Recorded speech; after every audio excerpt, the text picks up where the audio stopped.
Você quer apresentar o professor Bruno? Perfeito, então. Então, pessoal, nosso seminário de hoje vai contar com a participação do professor Bruno Dutra Arbo, que atualmente é professor do Departamento de Farmacologia do nosso ICBS. É um prazer estar aqui com o Bruno. A gente foi mais ou menos contemporâneo ali na pós-graduação, né, nas atividades de pesquisa. E o professor Bruno, ele é formado em biomedicina pela nossa co-irmã aqui, pela UFSPA, né? E tem mestrado e doutorado em fisiologia pelo nosso programa de pós-graduação, tendo sido orientada aí pela nossa professora, que todos conhecem, a Maria Flávia, aí, que também nos honra hoje com a sua presença. O Bruno também fez uma parte do doutorado como período sanduíche no Instituto Cajal, na Espanha, né? Trabalhou com o professor Luiz Miguel Garcia Segura. E depois disso, o professor Bruno atuou como professor de farmacologia na FURG, em Rio Grande, e atualmente é professor do departamento de farmacologia do ICBS. O professor Bruno também é orientador do PPG Farmacologia e Terapêutica e professor do PPG Fisiologia, aqui no nosso programa de pós-graduação. Então, hoje o professor Bruno vai falar um pouquinho aí de toda a sua trajetória, de toda a sua pesquisa sobre neuroesteroides, esteroides neuroativos. O professor Bruno trabalhou bastante nessa linha de pesquisa, bastante com a progesterona, e vai nos falar um pouquinho dessa linha, dessa sua trajetória toda, e também abrindo aí perspectiva para colaborações dentro do nosso próprio programa aí com essa linha do Bruno, que está em desenvolvimento agora no nosso instituto. Muito obrigado, Bruno, pela disponibilidade. A gente sabe aí que a agenda é sempre lotada, todas as tarefas do dia a dia, então te agradeço imensamente aí por disponibilizar esse tempo para conversar conosco, tá? Muito obrigado, boa apresentação. Bom, bom dia a todos. Em primeiro lugar, gostaria de agradecer o convite, né, por estar de volta aqui ao ambiente dos seminários do PPG.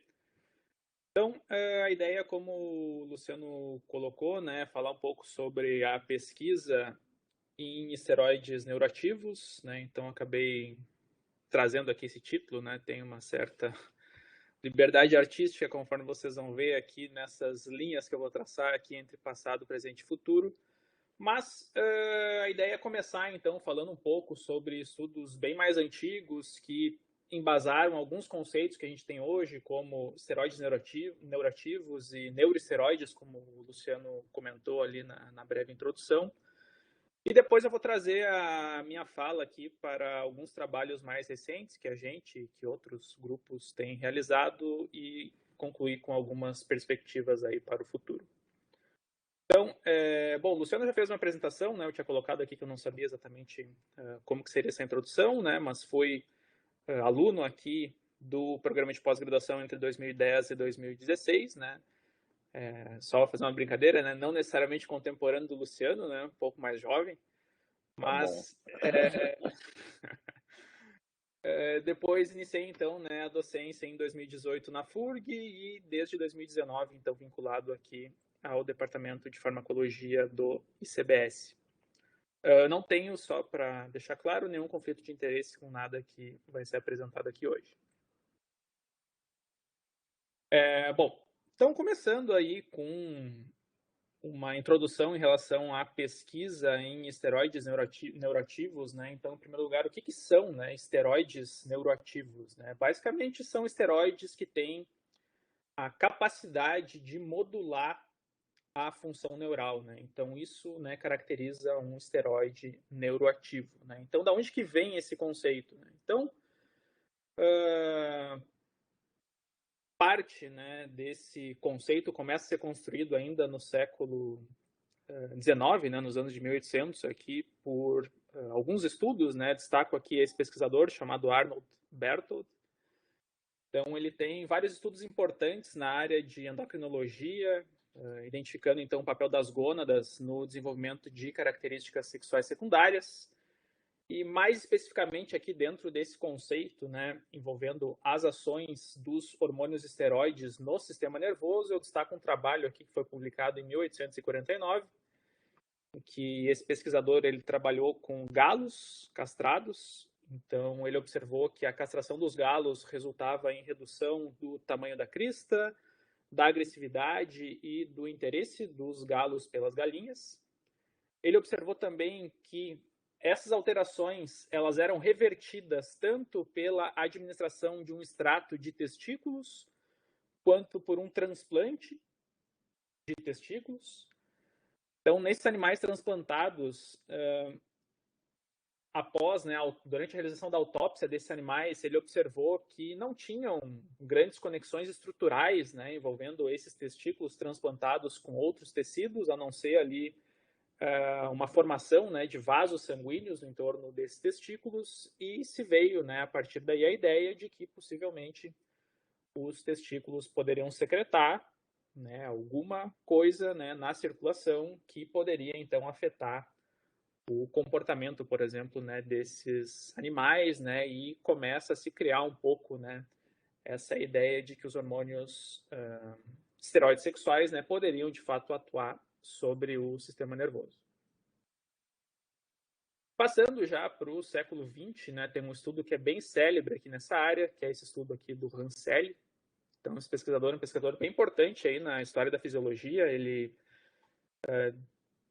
conduziu vários estudos que descreveram alguns mecanismos envolvidos na resposta ao estresse. Então, o envolvimento, por exemplo, do eixo hipotálamo, hipófise adrenal, participação do cortisol, enfim.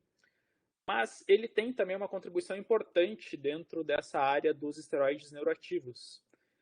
Então, ele fez esse estudo aqui que foi publicado em 1941, em que ele administrou diferentes hormônios, né, em altas doses por via intraperitoneal em roedores, e ele observou que alguns desses hormônios apresentavam efeitos anestésicos, né, principalmente progesterona e desoxicorticosterona. Então, de novo, né, trazendo uma ideia de que esses hormônios poderiam regular o funcionamento do sistema nervoso, embora, claro, na época não se soubesse exatamente como que isso acontecia. Algumas décadas mais tarde foi proposto, então, esse conceito que eu falei anteriormente, né, de esteroides neuroativos. E acho que é importante mencionar aqui o papel desse pesquisador, né, um pesquisador francês chamado Étienne-Émile Bollier. Ele ainda está vivo, né, ele está com quase 100 anos, tem 96 anos, se a minha matemática está correta. E o que é impressionante é que ele ainda está ativo, estava olhando até agora, nesses últimos dias, no PubMed, tem alguns estudos ainda que estão saindo com o nome dele, claro, né, já poucos, né, comparativamente ao que ele já fez, mas ainda está aparecendo em alguns trabalhos. Então, ele tem vários trabalhos aí envolvendo estudos dos hormônios esteroides, né, e o seu papel na reprodução e no envelhecimento. E ele tem vários estudos que foram fundamentais para que a gente chegasse nesse conceito, então, de neuroesteroides, né? Então, o que é um neuroesteroide? Neuroesteroide é um esteroide que ele é sintetizado diretamente no sistema nervoso, né? E esse conceito foi um conceito bem revolucionário para a época, né? Que não se imaginava, né, que o sistema nervoso tivesse essa capacidade de produzir hormônios esteroides, né? Assim como acontece, por exemplo, nas gônadas. Então, vários desses estudos foram publicados nos anos 80. Então, um dos estudos mais importantes é esse, né, publicado no PNAS, uma revista bem importante, em que eles avaliaram, então, os níveis de um hormônio esteroide, chamado dihidroepiandrosterona sulfatada, no encéfalo de ratos. Então, essa é uma das tabelas desse estudo. Então, traz aqui a concentração tanto de dihidroepiandrosterona sulfatada, eu vou chamar de DEA aqui, DEA sulfatada, e também de DEA, em diferentes regiões aqui do organismo, né, desses ratos, né, então no plasma, no encéfalo, então eles dividiram aí o encéfalo em região anterior e posterior, avaliaram também alguns tecidos periféricos, e eles constataram que o encéfalo é um local onde existe, então, uma alta concentração tanto de DEA sulfatada quanto, né, de DEA, né, embora quantitativamente esses valores sejam menores.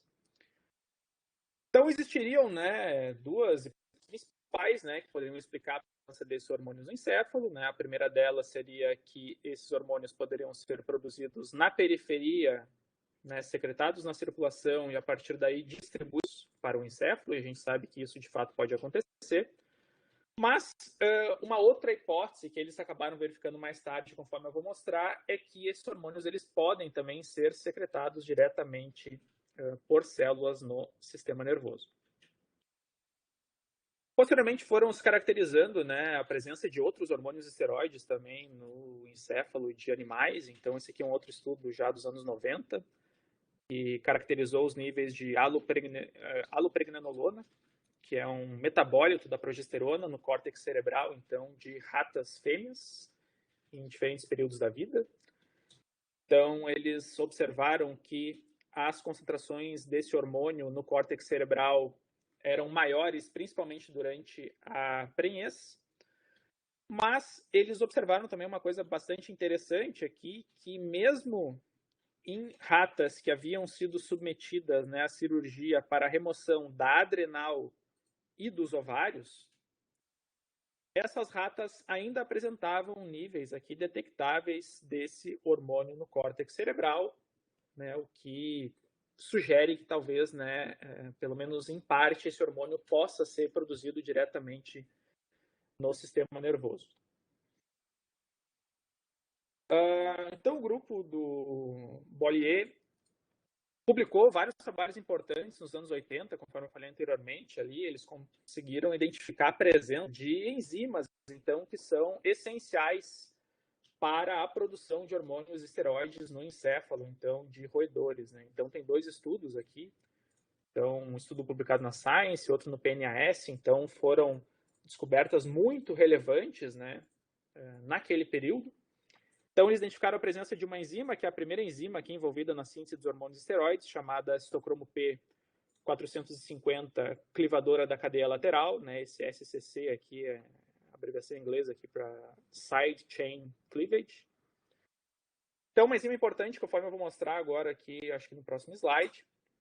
Eles viram que essa enzima está presente no encéfalo de ratos e eles mostraram também que células como oligodendrócitos, por exemplo, poderiam converter colesterol em pregnenolona, que é a primeira etapa, né, envolvida na síntese dos hormônios esteroides. Então a gente tem aqui uma figura que ilustra, né, essa rota da síntese dos hormônios esteroides. Então, o colesterol é a molécula precursora na síntese desses hormônios, né? Então o colesterol tem várias funções importantes no nosso organismo, uma delas é essa. E através da ação daquela enzima, né, a citocromo P450, clivadora da cadeia lateral, ele é convertido em pregnenolona, que é o primeiro hormônio aqui a ser sintetizado por essa via. E a pregnenolona depois ela pode ser convertida por diferentes enzimas, não vou entrar aqui em detalhes, né, mas que dão origem, por exemplo, à progesterona, né, outras vias vão dar origem aqui à DEA, que eu falei anteriormente, testosterona, estradiol, entre outros hormônios esteroides. E nesse período, então, a partir dos anos 80, começou a se observar que células do sistema nervoso apresentam, então, né, essa maquinaria necessária para a produção desses hormônios. Para fechar essa parte, né, que eu chamei de passado aqui na minha apresentação, existia, né, uma outra questão bastante importante. Então, nessa época, né, nos anos 80, já se conheciam as ações dos hormônios esteroides, que a gente chama de ações clássicas, né, que envolvem a alteração, por exemplo, da transcrição de diferentes genes a partir da ligação de hormônios esteroides, como, por exemplo, progesterona, estradiol, testosterona, em receptores intracelulares, né, específicos para esses hormônios. Mas essas alterações são alterações que são um pouco mais lentas, né? Demoram algumas horas para que a gente possa observar, né, o efeito de um esteroide modulando a transcrição de um gene e a produção de uma proteína. E não se entendia muito bem como que esses hormônios poderiam afetar mais rapidamente o funcionamento, né, de células do sistema nervoso. Então, nos anos 80, né, um outro trabalho bem importante, publicado também aqui na Science, mostrou que alguns hormônios esteroides têm a capacidade de atuar modulando o receptor GABA-A, mais especificamente, de maneira semelhante, então, à ação dos barbitúricos. E isso começa a explicar, então, o mecanismo envolvido, né, em ações mais rápidas desses hormônios no sistema nervoso, né, dentro, né, dessa ideia, né, dos esteroides neuroativos. Então, esses são os estudos que eu selecionei aqui como cruciais para a gente entender um pouco como que se formou, né, esse campo de estudos, né, envolvendo esteroides neuroativos, bem como neuroesteroides. E agora a gente passa, então, para o presente, conforme eu falei antes, né, tem uma certa liberdade poética aqui do apresentador, né, a gente vai ver que alguns estudos, na verdade, também já fazem alguns anos, mas são pelo menos aqui um pouco mais recentes.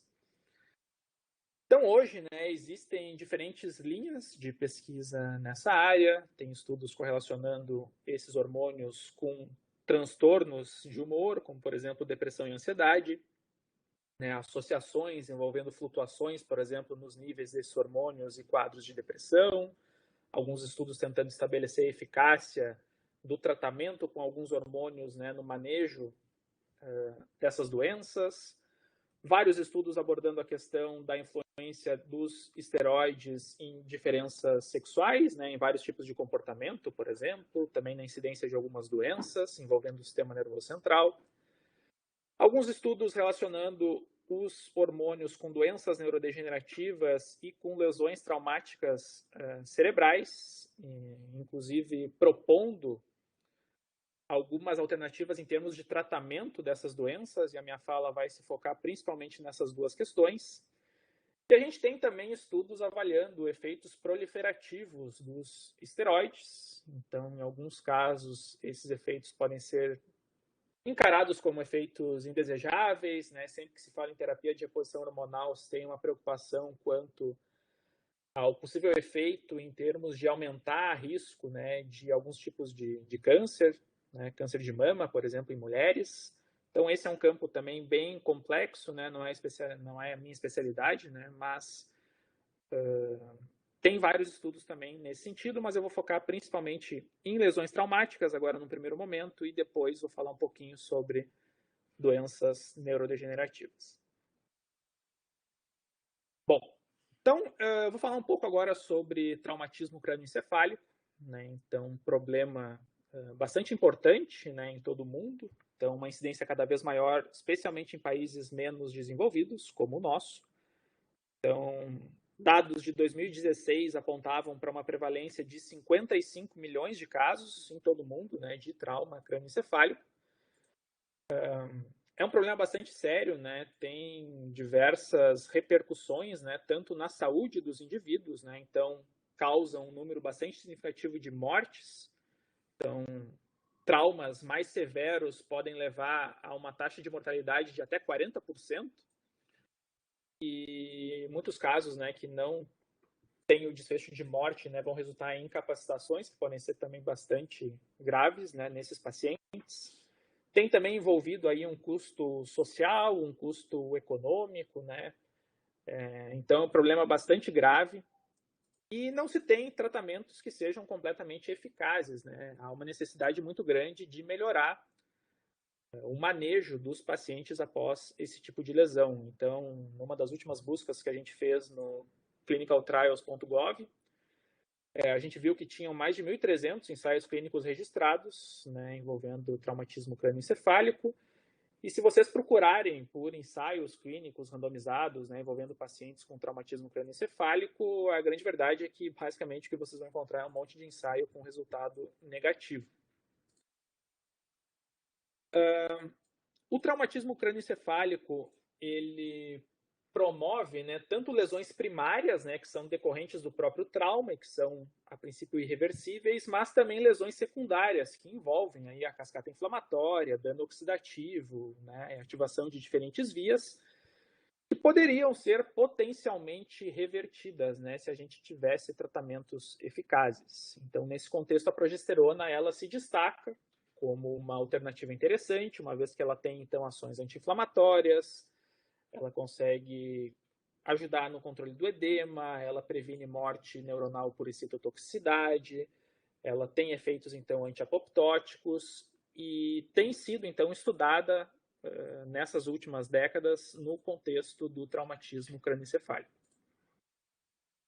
Vários estudos pré-clínicos já avaliaram a eficácia da progesterona em diferentes modelos experimentais, então escolhi mostrar aqui apenas uma revisão sistemática e meta-análise da evidência pré-clínica, um estudo que foi publicado no ano de 2008, que analisou, então, o que se tinha naquele momento em relação a estudos envolvendo a progesterona em modelos de isquemia cerebral e lesão traumática cerebral. Então, essa análise mostrou que existia, sim, evidência de que a progesterona ela poderia ser eficaz, né, ter efeitos benéficos tanto em modelos pré-clínicos de isquemia cerebral quanto de lesão traumática cerebral, embora aqui no contexto da lesão traumática cerebral os autores tenham encontrado algum indício ali de viés de publicação, que seria, né, o viés em que as revistas costumam publicar mais, né, os trabalhos que apresentam resultados positivos do que aqueles que apresentam resultados negativos, e isso é um problema, eu vou voltar a falar sobre isso mais adiante na minha apresentação. Mas se tinham, então, alguns dados interessantes, né, atestando a eficácia da progesterona nessas duas situações. Então, nesse mesmo período, né, começaram a ser realizados ensaios clínicos, né, envolvendo o uso de progesterona em pacientes vítimas, né, de traumatismo crânioencefálico. Então, um dos primeiros estudos a serem publicados foi esse, do ano de 2007. Então, foi um ensaio de fase 2, duplo cego, controlado por placebo. Esse estudo foi conduzido em adultos que foram admitidos, então, com pontuação entre 4 e 12 na escala de coma de Glasgow. Então, essa escala é uma escala que ela vai de 3 até 15. Ela avalia ali 3 diferentes domínios, né, no contexto do coma. E, basicamente, quanto menor a pontuação nessa escala, mais grave, né, é o estado do paciente, né? Então, pacientes admitidos, né, com pontuação de 8 ou menor são pacientes que têm, então, né, uma lesão considerada grave, né, severa, e pacientes com pontuação entre 9 e 12 teriam, então, um trauma moderado. Então, esses pacientes foram admitidos, né, num período de até 11 horas após a lesão.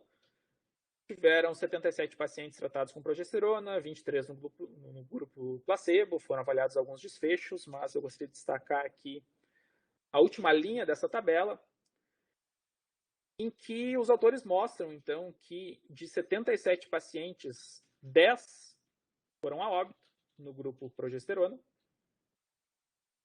enquanto que no grupo placebo, de 23 pacientes, 7 foram a óbitos, né? Então, um percentual de mortalidade bem maior aqui no grupo placebo em relação ao grupo progesterona. Então, um dado animador em relação à eficácia da progesterona, isso aqui são desfechos avaliados 30 dias após a lesão. Naturalmente, esse estudo é um estudo que tem aí uma limitação do ponto de vista do tamanho amostral, mas que serve, né, ou que serviu como um estímulo para a condução de outros, né, ensaios clínicos mais robustos que a gente vai mostrar um pouco mais adiante. Mais ou menos nessa mesma época, foi publicado esse outro estudo, né, um estudo chinês. Então, foi publicado no ano de 2008, também um estudo de fase 2, controlado por placebo. Então, avaliou basicamente pacientes com lesão mais grave, né, pontuação menor ou igual a 8 na escala de coma de Glasgow, e chegaram para atendimento até 8 horas após a lesão.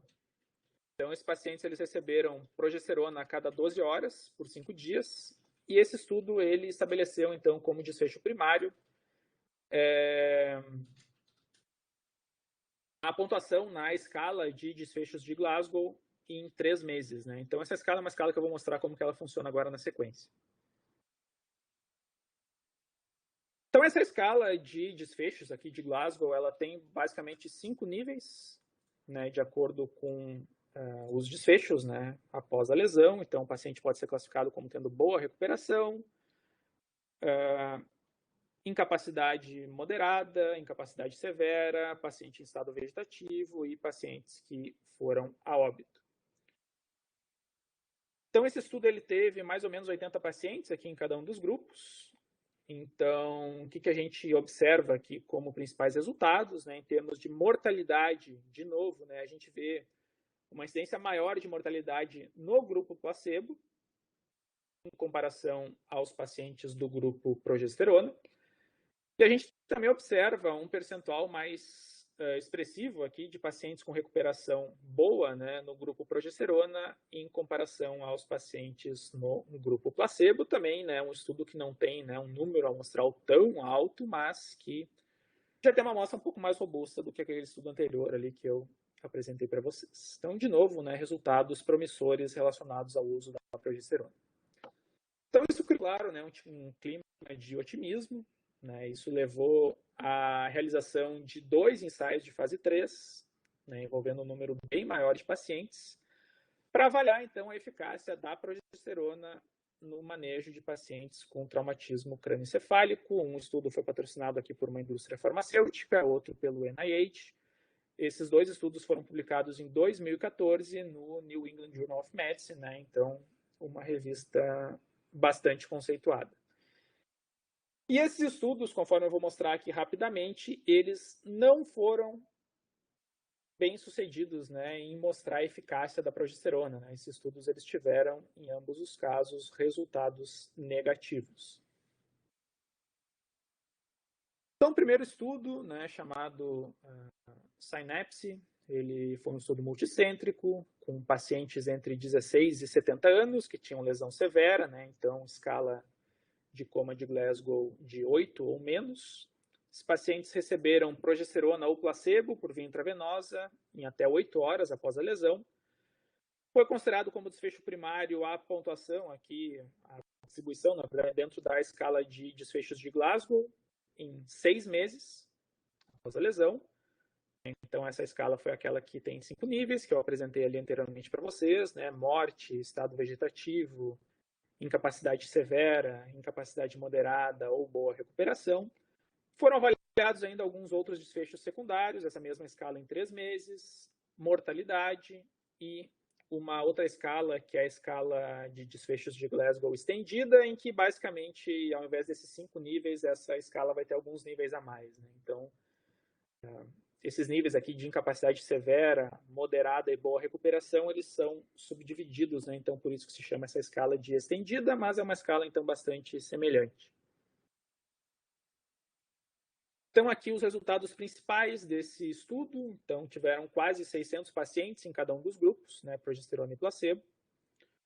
E a gente observa aqui, né, nos níveis da escala de desfechos de Glasgow, uma distribuição muito semelhante aqui em todos os níveis, né? Então, mortalidade ou estado vegetativo foram agrupados, né, porque é considerado um desfecho aqui dos piores possíveis, né? Então, muito semelhante, né, o percentual de pacientes que tiveram esses desfechos, e o mesmo vale aqui, na verdade, para as outras linhas aqui da tabela, né, que ilustram os outros níveis dessa escala. Basicamente, né, não conseguiram mostrar a eficácia da progesterona em relação ao placebo.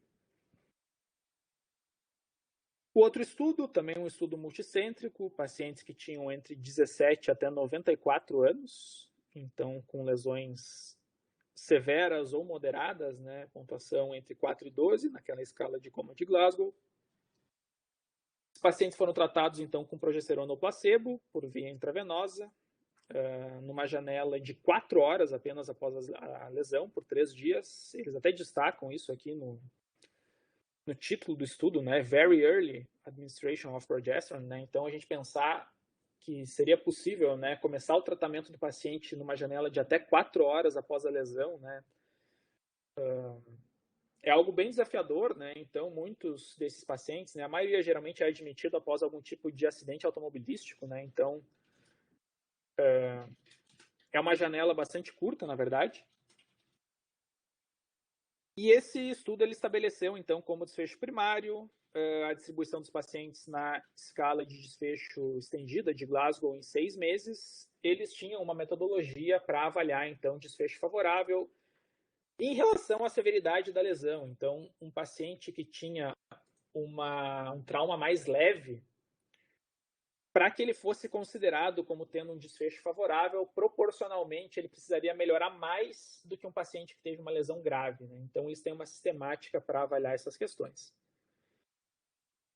Essa aqui é a principal tabela do estudo, né? Desfechos em 6 meses após a lesão. Então o estudo teve mais ou menos 440 pacientes em cada um dos grupos, progesterona e placebo. Então a gente tem aqui desfecho favorável nessa linha branca aqui na parte de cima da tabela.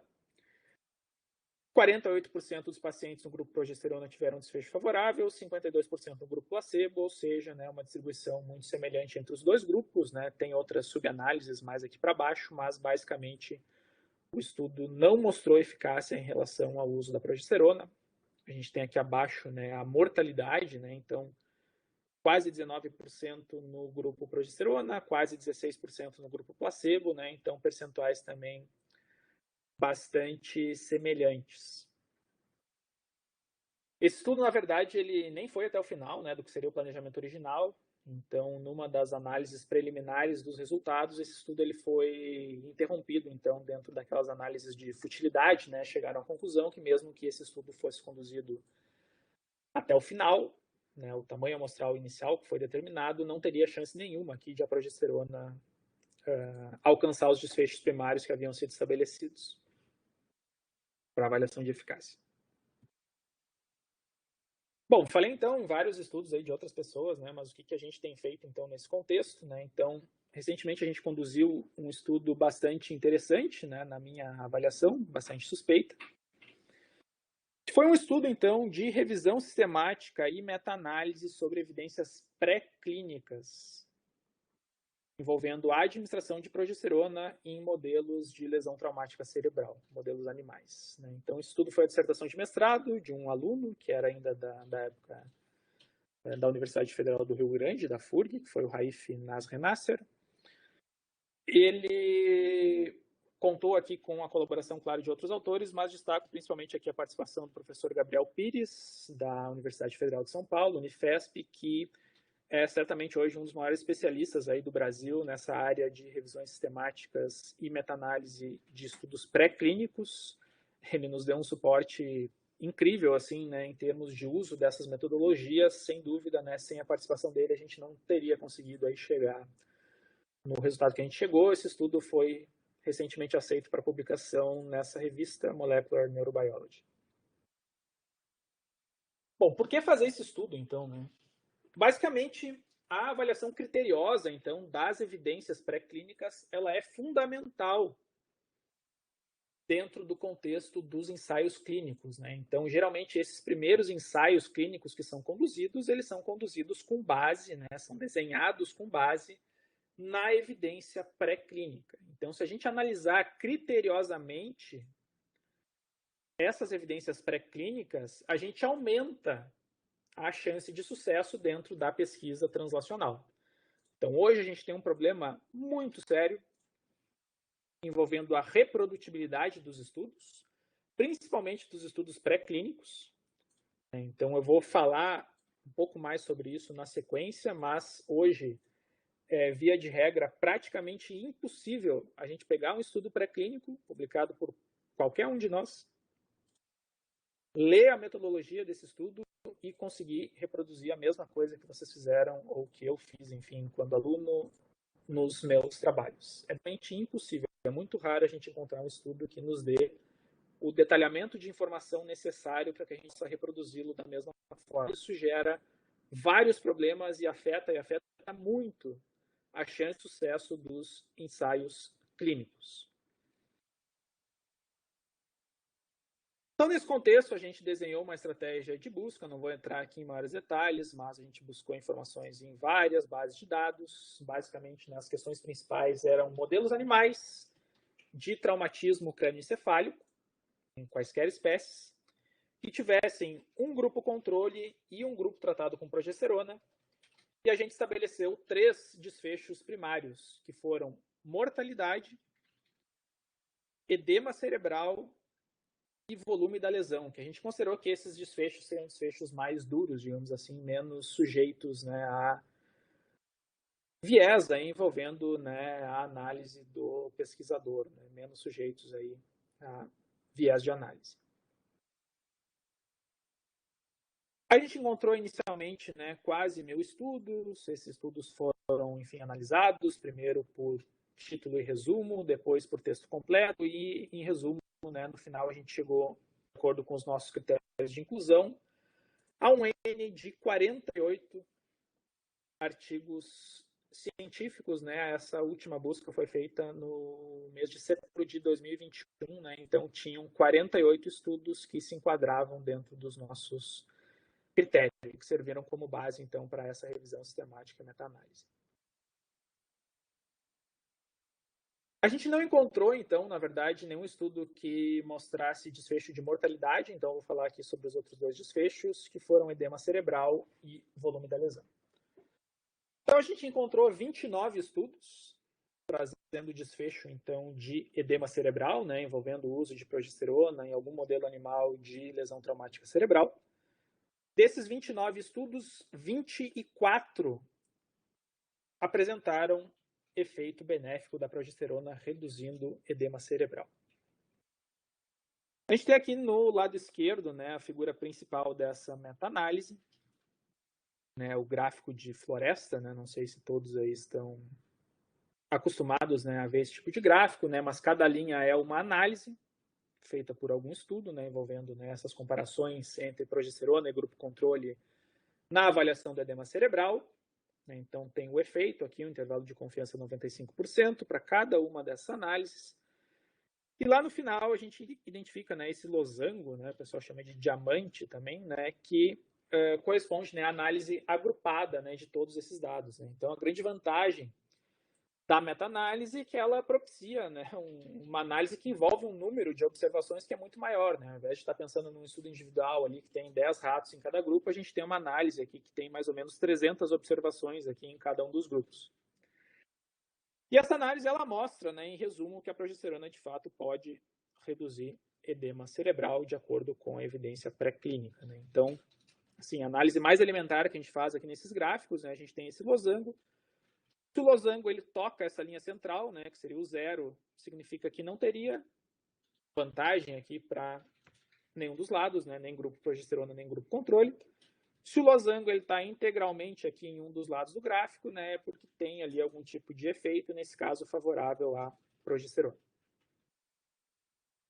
A gente fez uma série de análises aqui de subgrupo para ver se tinha diferença no efeito entre machos e fêmeas, efeitos de diferentes doses, né, de progesterona, se tinha diferença em relação ao método que foi escolhido para a indução da lesão, na forma como se avaliou o edema cerebral. Basicamente, em todas as situações, a progesterona ela se mostrou eficaz. Né? Então, a gente tem aqui a representação dos intervalos de confiança, 95%.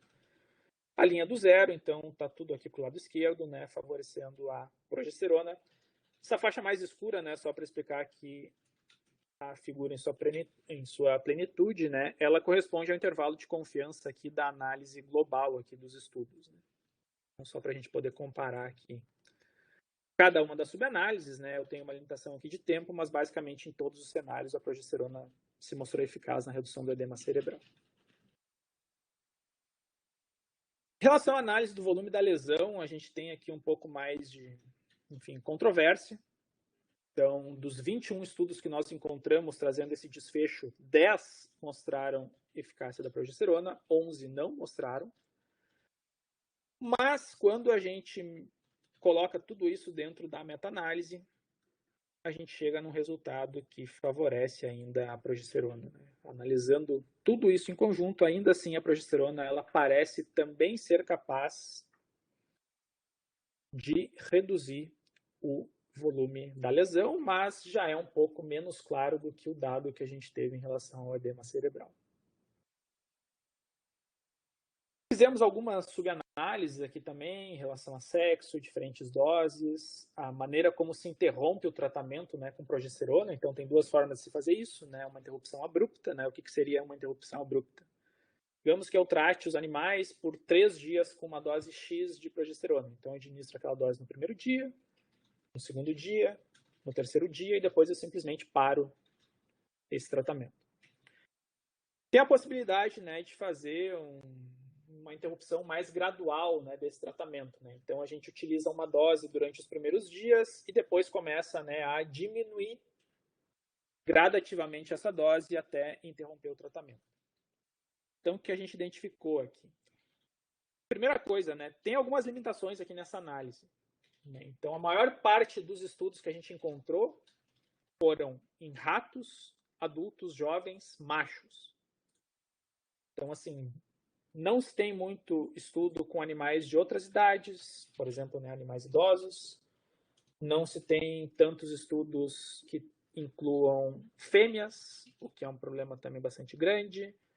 A questão das doses, aqui tem doses que tem mais estudos, outras doses menos, né? Então tem algumas limitações aqui nisso que eu vou falar, mas assim, daquilo que tem na literatura. Em machos, a progesterona parece reduzir o volume da lesão, mas em fêmeas esse efeito não é tão claro. De novo, né? O N aqui não é tão alto, mas não é claro, né? Não parece ter esse mesmo efeito.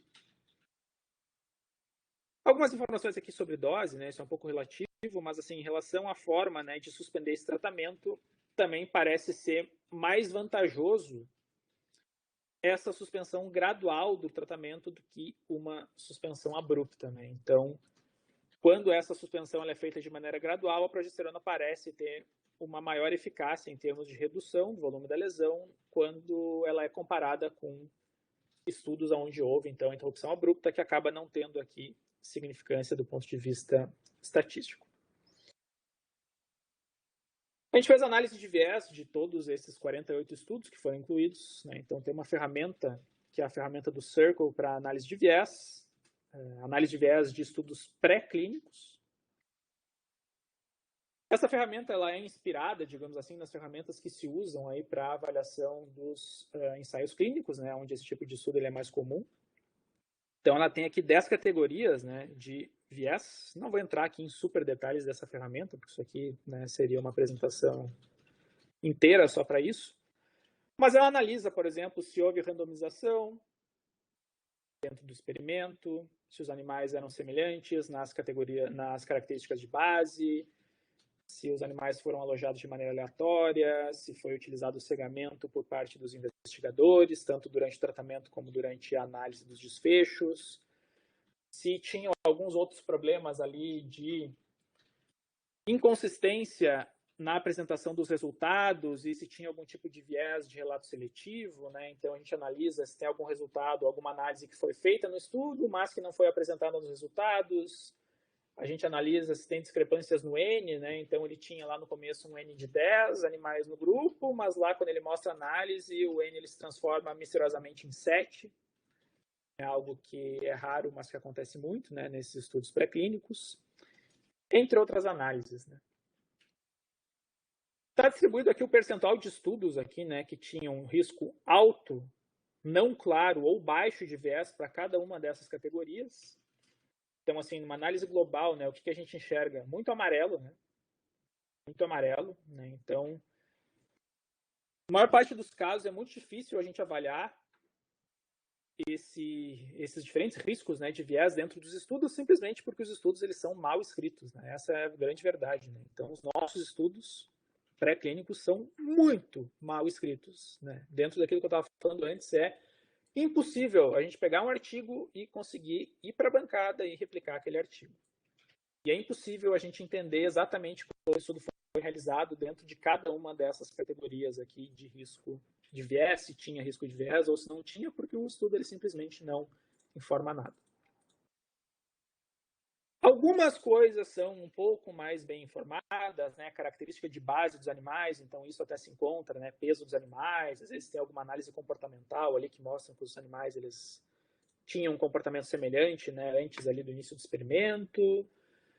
Alguns estudos trabalham com a ideia de cegamento, pelo menos em alguns desfechos, né, de ter ali uma pessoa que não conhece os tratamentos, né, não sabe que animal é de cada grupo, para ter uma análise um pouco mais isenta, o que é muito bom. Mas a maior parte dos estudos ainda não faz isso, que é uma coisa que seria simples de ser feita.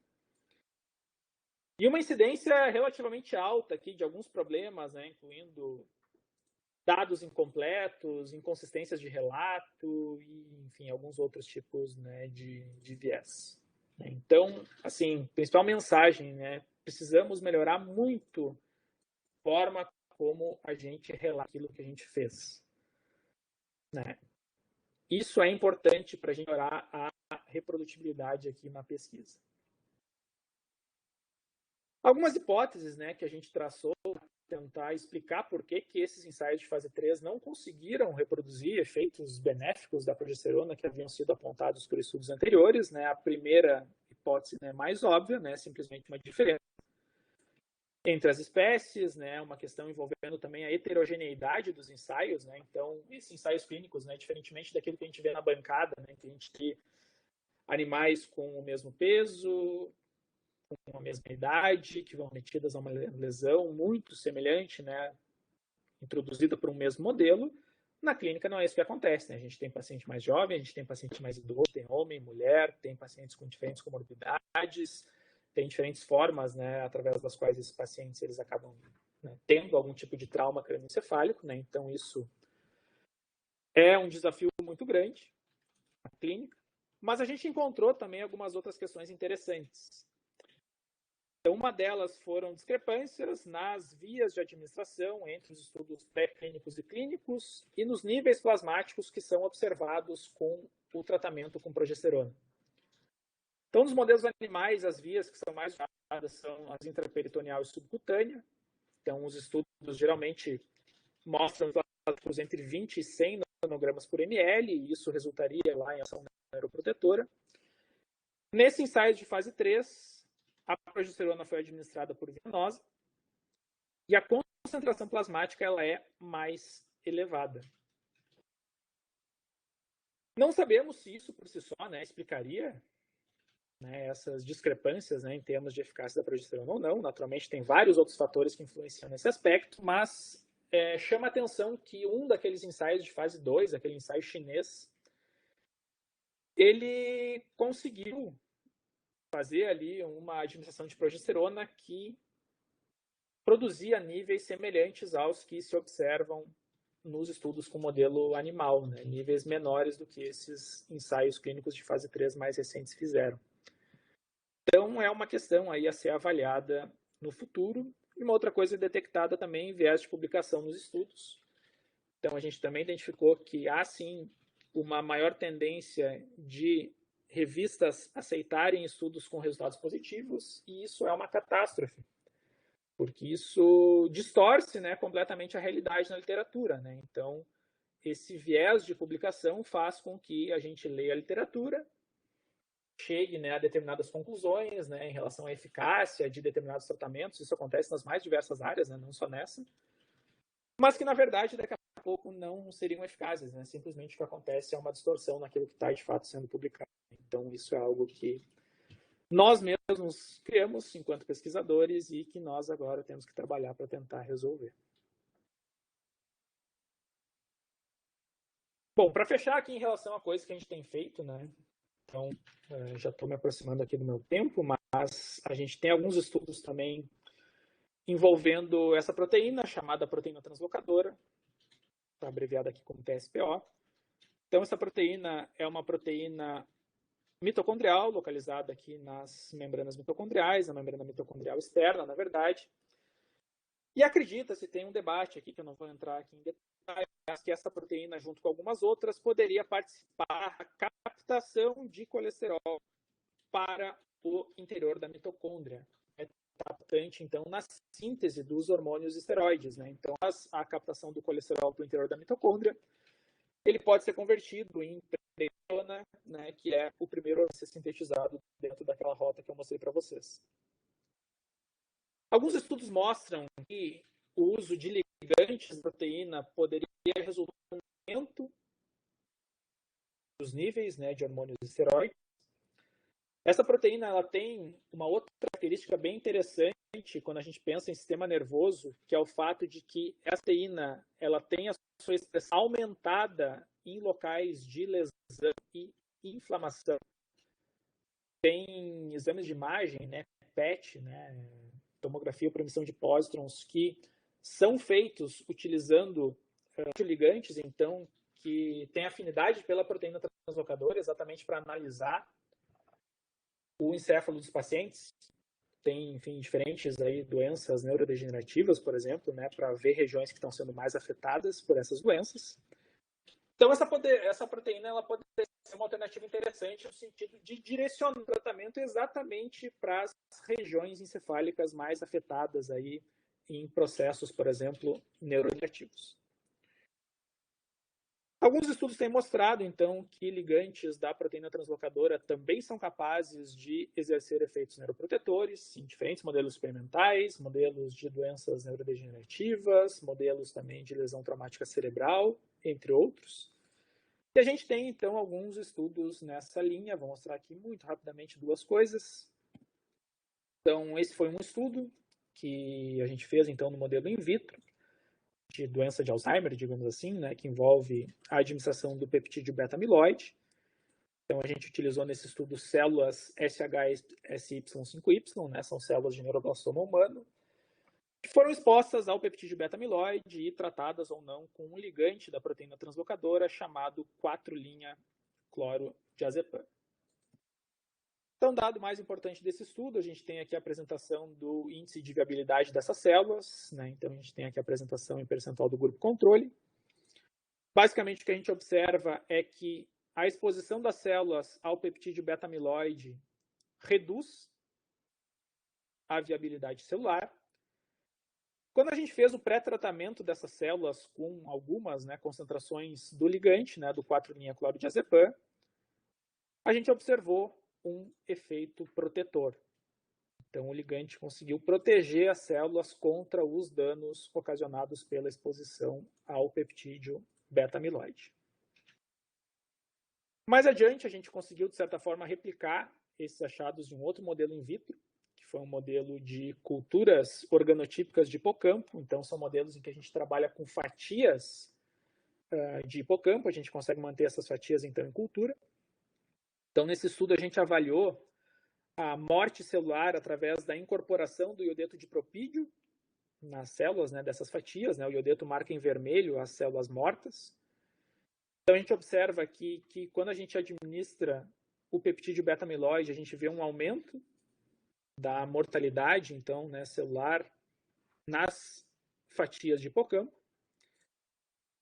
E em algumas concentrações, o uso do ligante da proteína translocadora, o 4-linha-clorodiazepam, consegue apresentar efeitos neuroprotetores. A gente fez depois alguns outros estudos, né, algumas análises por Western blot para avaliar a expressão de proteínas, tentar estudar alguns mecanismos de ação. Não vou mostrar isso pela questão do tempo, mas estudos que indicariam algum efeito neuroprotetor em modelos aí in vitro de toxicidade de exposição ao peptídeo beta-amiloide, e a gente continua esse projeto. Agora a gente está tentando fazer algumas coisas com modelos in vitro de doença de Parkinson, digamos assim.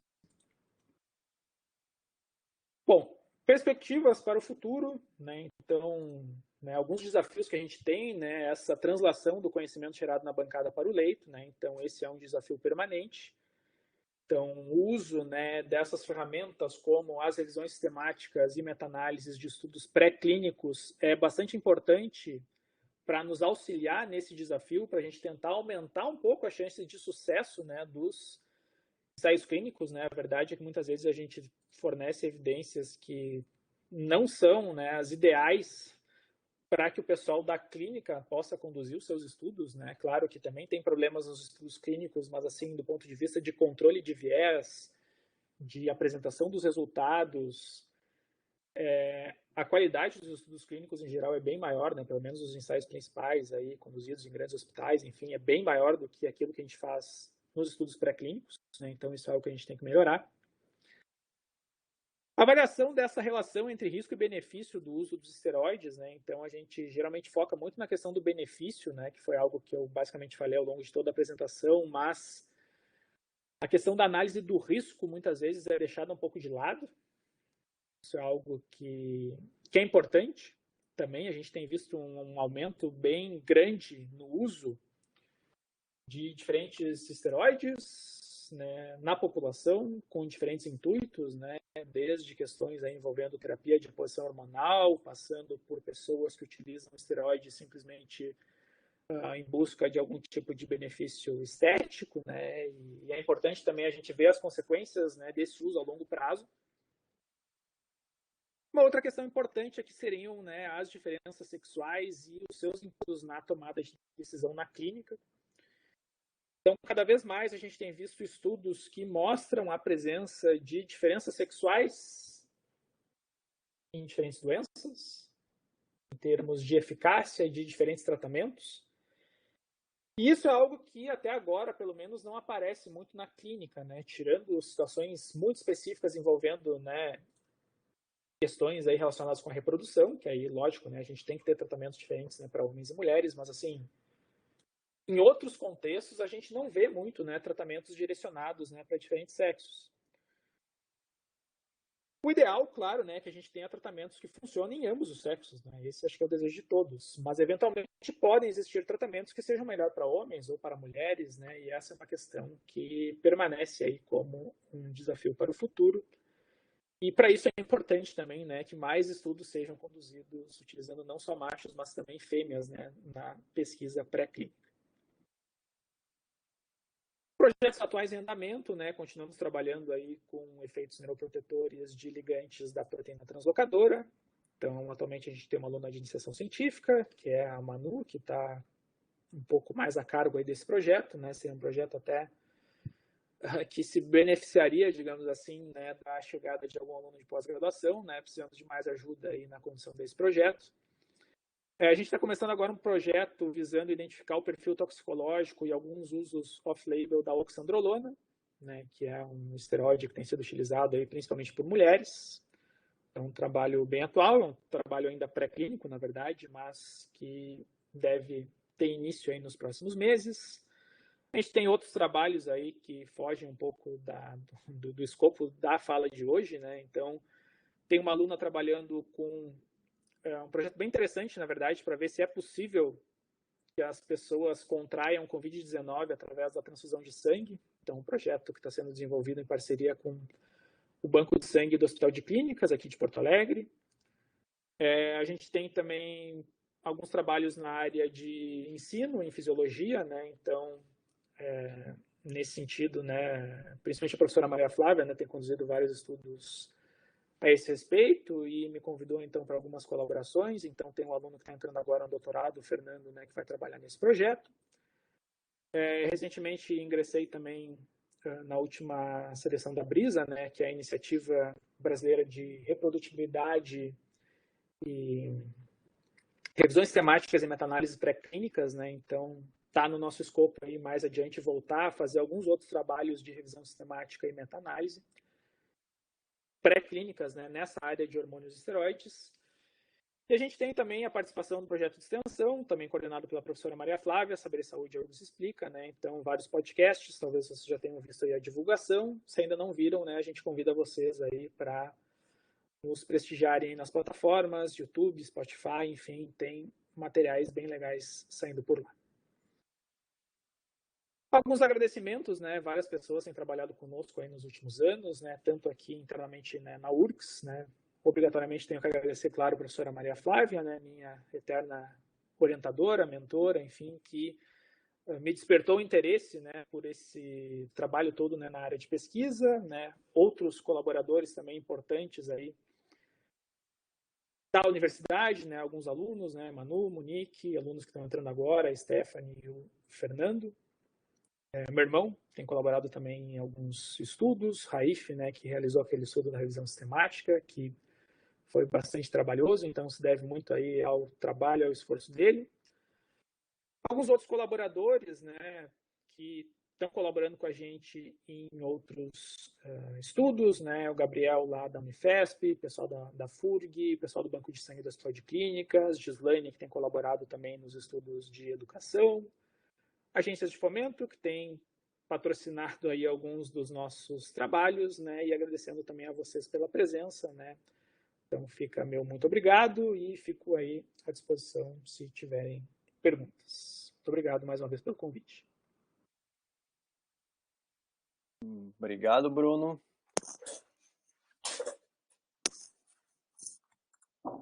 Obrigado pela apresentação, Bruno. Maravilha aí, todo um histórico aí dos esteroides neuroativos, uma aula no início e ainda conseguiste depois passar para os teus trabalhos atuais. Acho que enriqueceu bastante aí a nossa discussão nessa manhã. Como sempre, pessoal, a gente fica aberto aí para perguntas, questionamentos em relação à apresentação do professor Bruno. Vimos aqui que a professora Maria Flávia já colocou o link para o Spotify, né, dos podcasts que estão sendo organizados aí pelo grupo. Então, por favor, acessem, assistam, tem bastante coisa bem legal lá. E abrimos aí para perguntas, para colocações. Também muito importante toda essa questão da reprodutibilidade que tu levantaste hoje. Acho que foi o nosso primeiro seminário aí do ano tocando no tema, Bruno, e importante para todos os nossos alunos aí que estão no meio da pós-graduação, né, de mestrado e doutorado, começar a pensar nisso na execução dos seus experimentos, né, porque se a gente não planeja bem a execução, depois não tem como resolver lá no final, né, na escrita do artigo, né. Então, muito interessante e contribui muito aí com a formação de todos. Perguntas, pessoal, questionamentos? Muitos parabéns aí, Bruno. Essa questão, né, só comentando, né, da reprodutibilidade, né, claro, é importante o planejamento, né, mas mesmo depois a parte do ato, né, ela também é muito importante, né, porque Sim, o fato de um estudo ele apresentar algum risco de viés não necessariamente inviabiliza aquele estudo, né, não quer dizer que a gente tem que botar aquele estudo no lixo, mas assim, é importante que fique claro, né, se há algum tipo de viés para a pessoa poder analisar a evidência no contexto do viés. Não, tem claro. alguns tipos, né, de estudo pré-clínico que a gente simplesmente não consegue controlar algumas coisas, né, porque é impossível, por questões de modelo, mas assim, essas coisas elas precisam pelo menos ficar claras, né, na forma, né, como o trabalho ele é apresentado, e isso é algo que geralmente não aparece. Não, sem dúvida. Cada vez a metodologia dos artigos é mais reduzida, né? Não, exato, né? Às vezes a gente enxerga, inclusive, o meu irmão estava relatando algo alguns dias atrás que enviou algum artigo, enfim, para alguma revista e que pediram para reduzir o tamanho ali, o espaço da metodologia, né? Que é algo que é horrível, né? Porque assim, exatamente isso gera a maior parte dos problemas, né, que a gente tem de reprodutibilidade. Sem dúvida. Não tem como a gente analisar uma informação se a gente não tem informações suficientes em relação à metodologia. Né?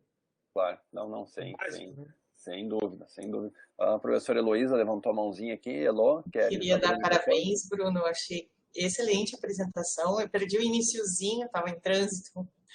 Tudo bom? Eu reforçar essa ideia da reprodutibilidade, mas também eu acho importante salientar-se o problema dos resultados negativos, né? Porque de saída a gente já aprende como pesquisador que só engaveta, em geral, os resultados negativos. Não só as revistas têm dificuldade de publicar, de aceitar a publicação, mas também nesse sentido, isso é bem preocupante, né? Nesse sentido, eu acho que eu queria salientar isso também. Eu queria perguntar uma coisinha assim, só de curiosidade, para o pessoal também, em relação àquele estudo da progesterona e a pouca número de estudos em fêmeas, né?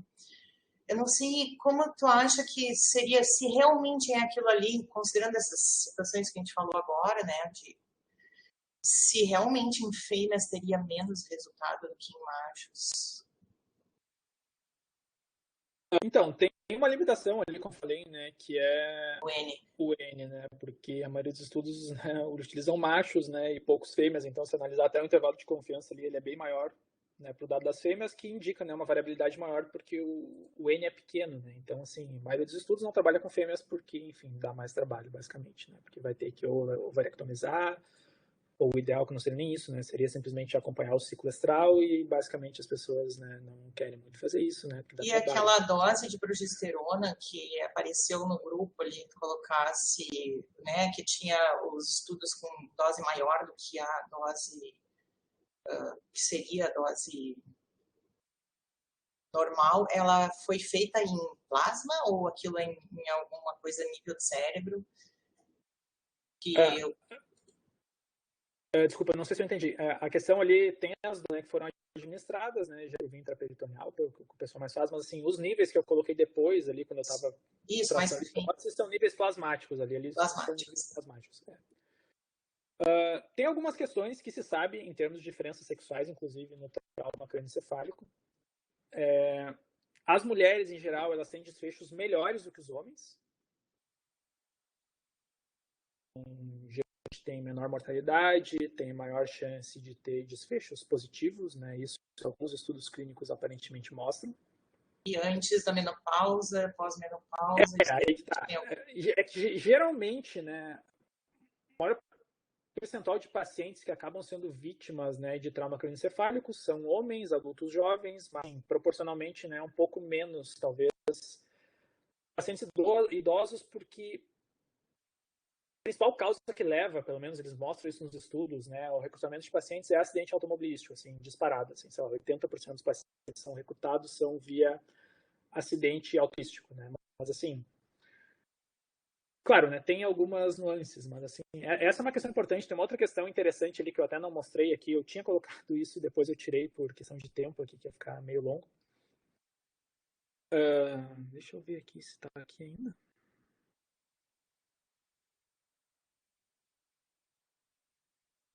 Vou compartilhar minha tela de novo aqui, tem um negócio bem interessante.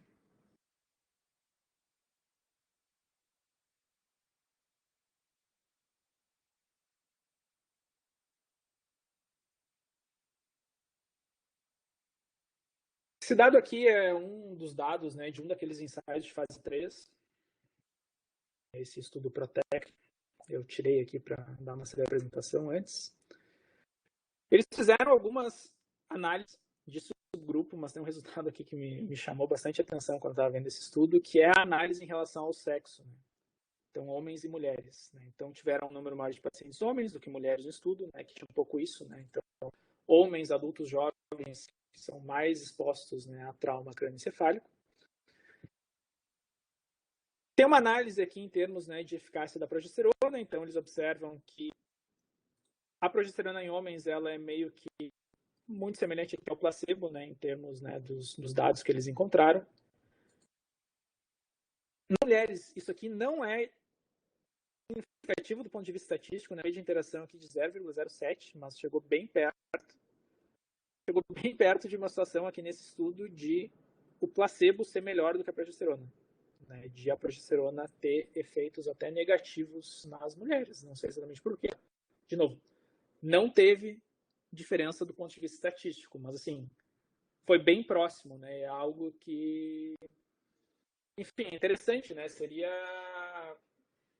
eu não conheço pelo menos, né, situações dessa natureza na medicina, né, que a gente tem, por exemplo, uma questão que não está a princípio relacionada com a questão ali reprodutiva, né? A gente tem um trauma crânioencefálico, né? E tem um tratamento que daqui a pouco, né, ele tem um efeito ou não tem um efeito e daqui a pouco na mulher poderia ser inclusive pior, né? Não foi o que eles encontraram de novo, não tem diferença estatística. Chegou muito perto, né? Então são questões bem interessantes, né? Até agora ainda não se tem um impacto tão grande disso na tomada de decisão na clínica, mas não sei, talvez isso no futuro venha a mudar. Prometendo mais estudos. Muito obrigada, Bruno. Parabéns de novo. Mais alguma questão, pessoal? A questão do sexo realmente eu não entendo, Bruno. Tu coloca que nos adultos tem toda realmente a dificuldade de fazer varectomia e acompanhar o ciclo estral. Mas a gente que está trabalhando com neonatos, nos próprios trabalhos de neonato, que não teria essa dificuldade, a maioria dos estudos é só com machos, né? Ou às vezes misturam o sexo sem fazer a separação. Então, realmente, parece que culturalmente, né, não é só pela dificuldade, né, culturalmente só se trabalha com macho.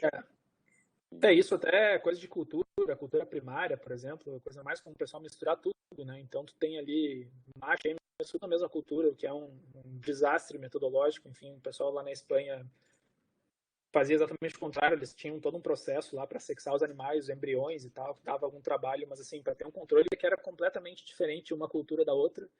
Claro. E dependendo da ninhada, daqui a pouco tem uma ninhada que tinha, sei lá, 10 fêmeas e 2 machos. Aí depois tem uma ninhada que tem, sei lá, 9 machos e 4 fêmeas. Então, assim... Uhum. E E uma outra pergunta, Bruno, eu acho que o acompanhamento mais longo dos pacientes ali foi por 6 meses, né? Tu não Acho que acha, sim. tu não acha que pode ter também um efeito mais prolongado da progesterona? A gente tem visto isso, na verdade, nos nossos modelos aí de hipoxisquemia, que os trabalhos do Rafael, né, que foi aluno da Flávia também, parece assim que o efeito agudo, claro, aí mudando a linha do tempo para os ratos, né? Mas parece que o efeito agudo de 2, 3 dias depois da progesterona não mostra benefício. Foi mais ou menos o que a gente viu para a lesão. Mas quando a gente olha algumas semanas depois, já parece que a lesão tá reduzida. Então, será que realmente esse segmento mais longo aí de cortes mais longas não mostraria um efeito? É um ponto importante, né? Porque, claro, né, a gente sabe que esses ensaios eles são muito caros, né? Então, claro, eles tentam, né, estabelecer um ali que eles julgam o suficiente para observar algum tipo de benefício, mas, claro, né, quanto mais longo for o ensaio, né, maior vai ser o custo dele. Nesse caso específico, claro, talvez sim, mas dentro de alguns desfechos ali que são avaliados, né, por exemplo, mortalidade, estado vegetativo, né, para 6 meses já é tempo suficiente ali para tu também conseguir ter uma ideia, né, de que de fato vai ser meio que a vida do paciente ali para frente, né? Claro, talvez algumas questões um pouco mais sutis, digamos assim, a gente consiga ver, né, tendo um segmento um pouco maior, né? Mas para esses desfechos muito duros, assim, eu acho que 6 meses já é um tempo interessante, né, para pelo menos conseguir ter uma análise, mesmo que seja preliminar, de certa forma, de eficácia em relação aos desfechos mais importantes, na verdade, né, que seriam esses piores, né? Não, ok, maravilha.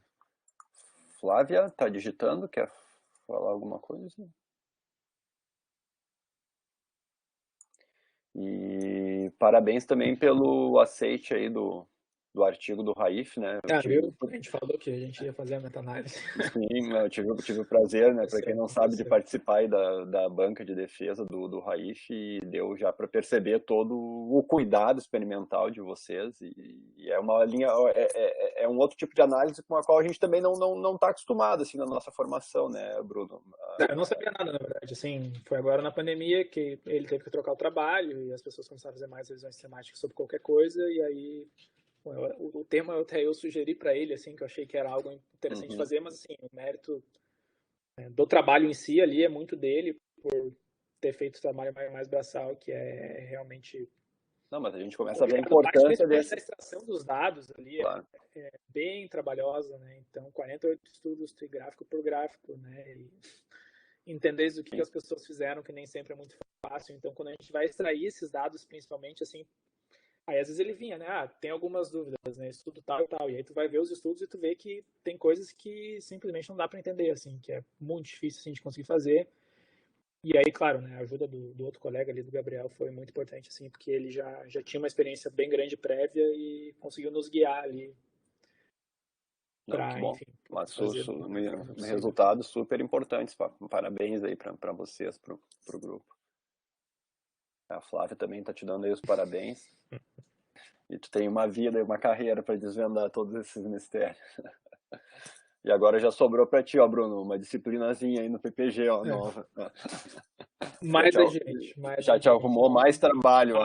A curto prazo estamos incapacitados no momento, pela sobreposição de atividades, quem sabe um dia. Pô, Flávia, já foi um esforço aí do Bruno apresentar o seminário, tu já está colocando ele numa disciplina nova, ó. Não, maravilha, mas fica aí o convite, Bruno, para uma próxima oportunidade aí. Mais algum questionamento, pessoal? Bom, Bruno, te agradeço de novo aí imensamente pela disponibilidade e pela bela palestra aí, que foi aula, foi histórico, foi científico, e levantou, além de mostrar seus resultados, ele levantou pontos muito interessantes que vão ter um impacto aí na pesquisa de todos nós, de todos os nossos alunos aí que estão no PPG. Então, realmente aí um seminário fantástico que contribuiu muito com o programa. Muito obrigado. Valeu, muito obrigado a todos pela presença, né? Obrigado mais uma vez pelo convite, né? A oportunidade de estar aí com novamente. Valeu, muito obrigado, pessoal. Desejo a todos aí um ótimo final de semana. Então tá, pessoal. Tchau, tchau. Obrigado. Bom final de semana para todos. Obrigado, Diego, aí pela organização. Só, por favor, desligue aí a gravação pra gente. Tchau, tchau.